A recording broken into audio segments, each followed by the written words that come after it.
Welcome to অদম্য academy. আজকে আমরা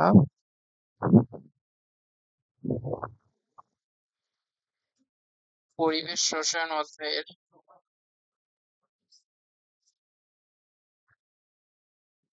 ইঞ্জিনিয়ারিং কোশ্চেন বা কোশ্চেনে আসা আর কি, বিগত বছরে আসা দুইটা কোশ্চেন সলভ করব। চলো তো শুরু করি। দেখো, ফার্স্ট কোশ্চেনে বলছে যে যে একটি পাত্রে 27 ডিগ্রি সেন্টিগ্রেড তাপমাত্রায় 18.5 গ্রাম কার্বন ডাই অক্সাইড আছে। ভালো কথা। এবং তাপমাত্রা কি করছি আমরা? বাড়াইছি। এটা একটা পাত্র যেখানে 27 ডিগ্রি সেন্টিগ্রেড তাপমাত্রায় 18.5 গ্রাম কার্বন ডাই অক্সাইড আছে। তাপমাত্রা আমরা বাড়াইয়া 37 করছি। এখন 37 ডিগ্রি সেন্টিগ্রেড তাপমাত্রা, কিছু পরিমাণে গ্যাস কি হয়েছে মাত্রা ফলে বাড়ানোর ফলে বের হয়ে গেছে। ঠিক আছে। আচ্ছা, এবং পাত্রের ভিতরে কি হয়েছে বলতো? চাপ অপরিবর্তিত থাকে। তাহলে বেরিয়ে যাওয়া গ্যাসের মোট সংখ্যা বের করতে বলছে। আচ্ছা দেখো, আমরা ধরছি যে ধরো আমরা আয়তন, ধরো ইয়ার দুইটারই চাপ ধরলাম পি, যেহেতু চাপ অপরিবর্তিত থাকে। আর আয়তন ধরলাম, এই যে এই আয়তনটা ধরলাম ভি। তো দেখো তো, যদি বাইর হয়ে যায় এই আয়তনও সেম ভি থাকবে না? কারণ বাকি গ্যাসগুলো তো বাইর হয়ে গেছে, যেটা বাইর হয়ে গেছে সেটা বাইর হয়েছে, কিন্তু আয়রনটা তো আমার ফিক্স আছে ভি, সেখানে আমার কম সংখ্যক মোল আছে, বাকিগুলো বাইর হয়ে গেছে। আচ্ছা, তা আমরা বলতে পারি কি যে P V is equal to N one R T one. আবার দ্বিতীয় ক্ষেত্রেও, পাত্রের ক্ষেত্রেও বলতে পারি পি ভি সমান সমান N one R T two.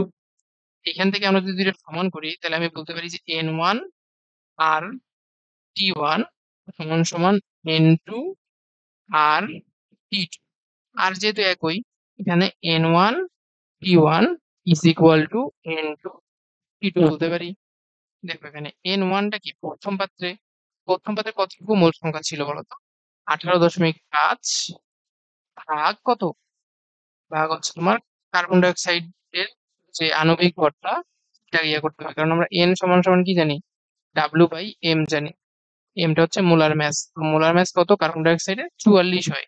কারণ কার্বনের 12, অক্সিজেনের অক্সিজেনের 16, তাহলে দুইটা অক্সিজেনের কত?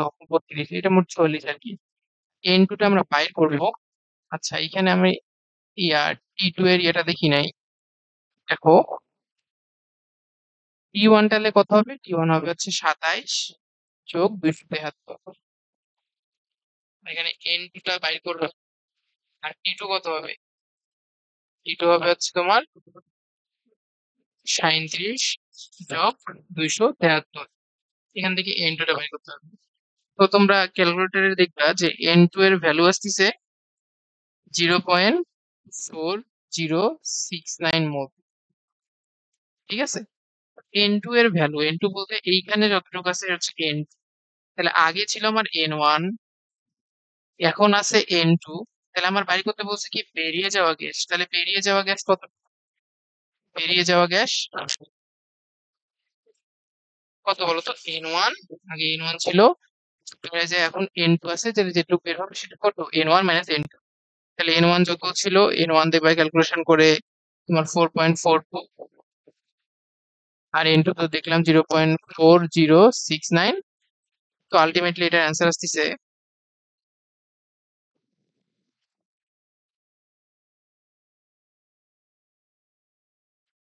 আচ্ছা এখানে একটু এন ওয়ান,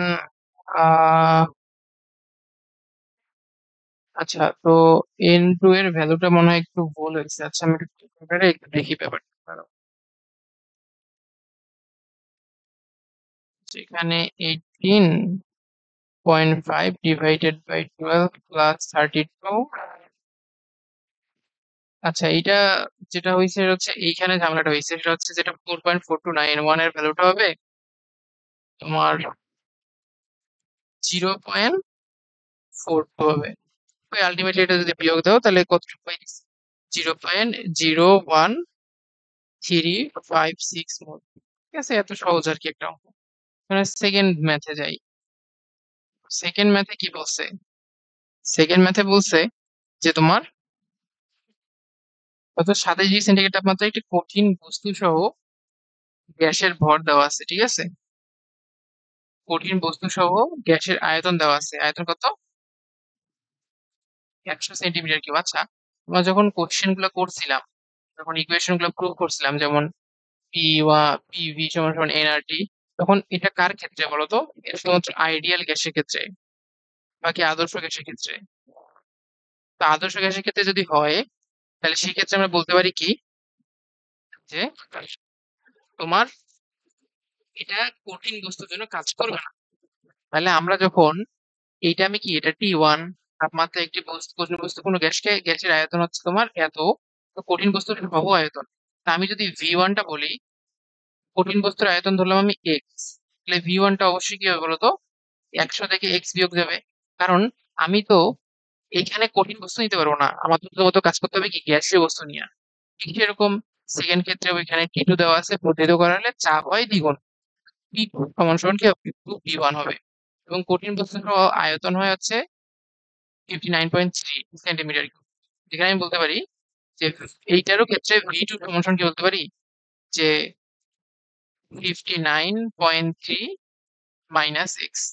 ঠিক আছে, কারণ কঠিন বস্তুর আয়তনটা চেঞ্জ হইতেছে না তাপমাত্রা বাড়ার সাথে সাথে, কম চেঞ্জ হয়েছে, যেটা নেগলিজিবল এই অঙ্কের ক্ষেত্রে আমার না, ধাতব বস্তু না। এখন বলছে কঠিন বস্তুটার আয়তন কত, এটা বের করতে। আমি সেম দিয়ে কাজ করব, যে P1 V1 by T1 is equal two সমন্বয়ের সূত্রটা ইউজ করব, P2 V2 বাই T2। তাহলে P1 কত? P1 সমান সমান P ধরি, আর হচ্ছে তোমার V1 সমান সমান কত? V1 সমান সমান হবে 100 মাইনাস এক্স। T1 কত হবে? 27 প্লাস 273। P2 টা হচ্ছে দ্বিগুণ হয়ে গেছে, চাপ দ্বিগুণ হয়েছে, নাকি 2P। V2 হবে কত? এই দেখলাম আমরা 59.3 মাইনাস এক্স। আর T2 টা কি হবে? T2 টা হবে কত? আমার কত ডিগ্রি সেন্টিগ্রেড তাপমাত্রা হয়েছে? 54 প্লাস কেলভিন স্কেলে রূপান্তর করলাম, 273 দিয়ে গুণ করে, যোগ করে। অতএব এখান থেকে আমি কি বের করতে পারবো? এক্স বের করতে পারবো। তো এবার ক্যালকুলেশন করে তোমাদের এক্স এর ভ্যালুটা আসতেছে, আমার যেহেতু এইটা আমি কিসে বসাইছি বলতো, এই আয়তন গুলো বসাইছি সেন্টিমিটার কিউবে, তো আমার তো বাকি পি গুলা, চাপ গুলা স্কেলে হোক বা যেটাই হোক কাটা যাবে, টি এর এককও কাটা যাবে।